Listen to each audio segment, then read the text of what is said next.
जोधपुर में बढ़ रहा हूं। गजेंद्र सिंह शेखावत केंद्रीय मंत्री बड़े बड़े उम्मीदवार हैं, बीजेपी से लड़ रहे हैं। करण सिंह उजियारड़ा ये कांग्रेस से जो है वो चुनाव लड़ रहे हैं। कोई दिक्कत जोधपुर में कोई दिक्कत नहीं है। कोटा की सीट पर ओम बिरला स्पीकर साहब जो है वो चुनाव लड़ रहे हैं। प्रहलाद गुंजल कांग्रेस पार्टी से उनके सामने जी। ओम बिरला जीतेंगे। हालांकि प्रहलाद गुंजल तो भारतीय जनता पार्टी में ही थे। विधानसभा चुनाव में टिकट नहीं मिल रहा था। ओम बिरला के घर गए, जब टिकट मिला हार गए।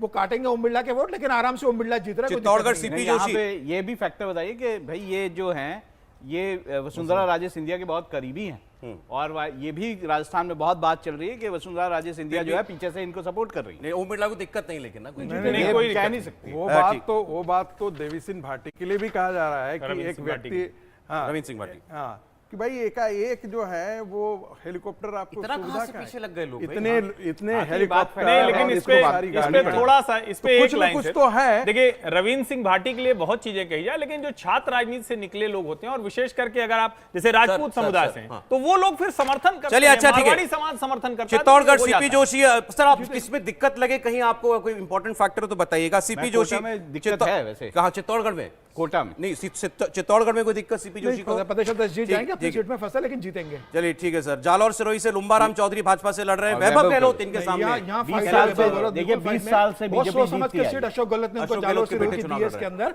और इसमें निश्चित रूप से लुम्बाराम फंसे हुए इस सीट पर। ये देखिए 20 साल से इस सीट को बीजेपी ने जीता है। ऐसा नहीं है कि ये बीजेपी के लिए कोई मुश्किल सीट है। हाँ, ये बात ठीक है कि वैभव गहलोत यहाँ पे मैदान में है और उनकी जाति के बहुत सारे वोट यहाँ पे है, लेकिन फिर भी जब बीजेपी का जो यहाँ पे गढ़ है उसको भेजना आसान नहीं। दुष्यंत सिंह जो लड़ा, दुष्यंत सिंह बसपा के उम्मीदवार ने नाम वापस ले लिया। वैभव गहलोत के समर्थन में अपना उम्मीदवार वापस ले लिया था, तो बसपा का जो वोट बैंक है वो वैभव गहलोत के साथ जुड़ रहा है वहां पर। वैभव गहलोत अच्छा चुनाव लड़ रहा है। ठीक है। दुष्यंत सिंह भाजपा से लड़ रहे हैं। वो तो पांचवी बार, कोई दिक्कत नहीं है इसके अंदर। अच्छा ठीक है, मतलब लेकिन आपने ये कहा कि 25 की 25 नामुमकिन है, आपको लग रहा है दो एक सीट फंसेगी। बिल्कुल। चलिए ठीक है साहब। एमपी में बढ़ रहा हूं।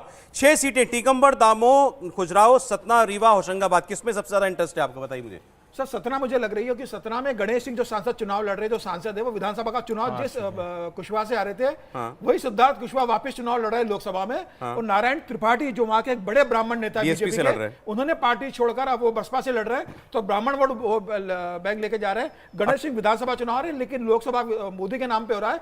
गणेश सिंह अच्छी फाइट में, लेकिन ये सीट है त्रिकोणीय मुकाबला है। खजुराहो से वीडी शर्मा आराम से वहां उम्मीदवारी का नामांकन हाजिर हो गया। वो तो देखिए ऐसी सीट हो गई ना, कहा जाता है कि विपक्ष की रणनीति कैसी है। सूरत नहीं हो पाया बस, वरना वहां भी मुख्य प्रत्याशी तो रह नहीं गया। नहीं, एमपी में है। 28 थी 29 में से मामला है। बिल्कुल मुझे लगता है इसमें कोई दिक्कत 3-4 सीटों पर मुश्किल जरूर बताई जा रही है, लेकिन ओवरऑल अगर कहें तो जो सेंटीमेंट है वो उसी तरफ ले जाता है। बिल्कुल सही है कि जीत का आंकड़ा जो है जीतने का कम हो सकता है, लेकिन एक क्लीन स्वीप की तरफ जो है वहां पर आपको देख रहे हैं। मध्य प्रदेश में एमपी का भी बताया गया था बहुत वोटिंग गिर गई। नहीं, वो बोलने दीजिए, उससे कोई फर्क नहीं पड़ने वाला है। एमपी जो है वो एक बहुत बड़ा कार्डर, लेकिन वोटिंग नहीं हुई तो जिनके पास प्रत्याशी नहीं है, जिनके बूथ पर कार्यकर्ता नहीं है, हो सकता है कांग्रेस के लोग एकदम ही। बंगाल की 3 सीटें, दार्जिलिंग, बालूरघाट, रायगंज। दार्जिलिंग से राजू बिस्ता, जिनको डांस करते हुए आपने देखा था ना टीवी पर, एक बार वो वीडियो उनका आ गया था। राजू पिछली बार जो है वो राजू बिस्ता के लिए शायद कोई राजू बिस्ता के लिए वहां के विधायक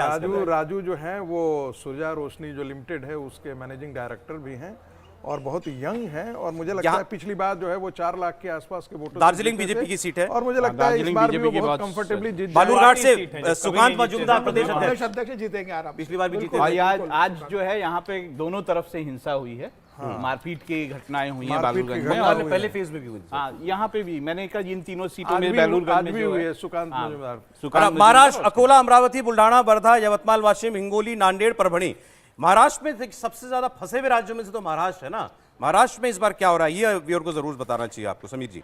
अमरावती में नवनीत राणा अमरावती से राणा लड़ रही है भारतीय जनता पार्टी के इस पे, लेकिन वहां पर जमीनी स्तर पर नवनीत राणा बनाम ऑल हो गया है वहां पर। मतलब जो शिवसेना एकनाथ शिंदे के वो भी स्थानीय लेवल पर मदद नहीं कर रहे हैं। भाजपा का स्थानीय कैडर नवनीत राणा को बहुत सपोर्ट नहीं कर रहा है।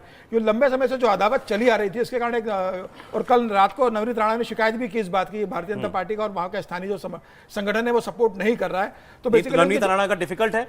नहीं, जीत जाएंगे, मोदी के नाम पे जीतेंगे, इसमें कोई दो राय नहीं, लेकिन हाँ वोट बहुत कम होगा उनका इस बार, बहुत आसान नहीं है उनके लिए। अकोला से प्रकाश अंबेडकर लड़ रहे हैं वीबीए की, इनका गठबंधन नहीं हो पाया कांग्रेस और बाकी। अकोला हमेशा से लड़ते हैं प्रकाश अंबेडकर। अकोला में इस बार जो संजय धोत्रे भारतीय जनता पार्टी के 5-6 बार के जो सांसद है वो बहुत सीरियस है, तो उनके बेटे अनूप धोत्रे को टिकट दे दिया, जो पार्टी के प्राथमिक सदस्य भी नहीं थे टिकट मिलने के पहले, और उनको टिकट दिया है, तो उसके कारण वहां नाराजगी है। लेकिन अकोला भी भारतीय जनता पार्टी का स्ट्रांग है, आराम से जीतेगी।